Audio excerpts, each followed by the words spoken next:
And the deadly unprovoked stabbing on the Cat's Blue Line has left Charlotte shaken. It's raising questions about whether the suspect slipped through the cracks of our mental health system. WCNC Charlotte's Jesse Pierre is live in West Charlotte. So Jesse, what are mental health experts saying? Well, the suspect in this case is charged with murder and undergoing evaluation to determine if he is mentally competent to stand trial. But with his long history with the courts and police, many asking why he was even on the streets. DeCarlos Brown is accused of stabbing Irina Zarutska to death last month. The attack was random and unprovoked. Now Brown's competence is being questioned in not only this case, but also a charge for misusing 911 back in January. Hearing about all the issues that exist, I thought for sure this individual, unprovoked, is dealing with a mental health issue that has gone untreated. With a criminal record stretching back more than a decade, his case highlights a bigger concern about the access to mental health care.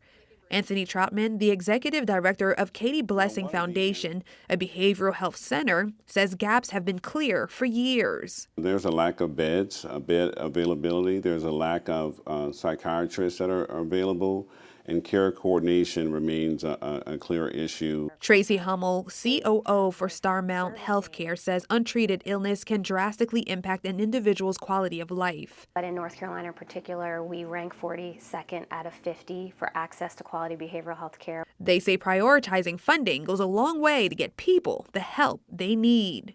Proper resources has to be allocated to behavioral health, not just intervention, but also prevention efforts to support staffing and staffing capacity to meet the needs.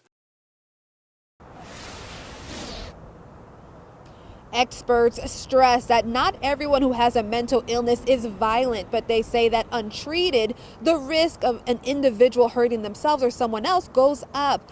They say the system needs more investments and urgency to prevent tragedies like this one. Live in West Charlotte, Jesse Pierre, WCNC Charlotte.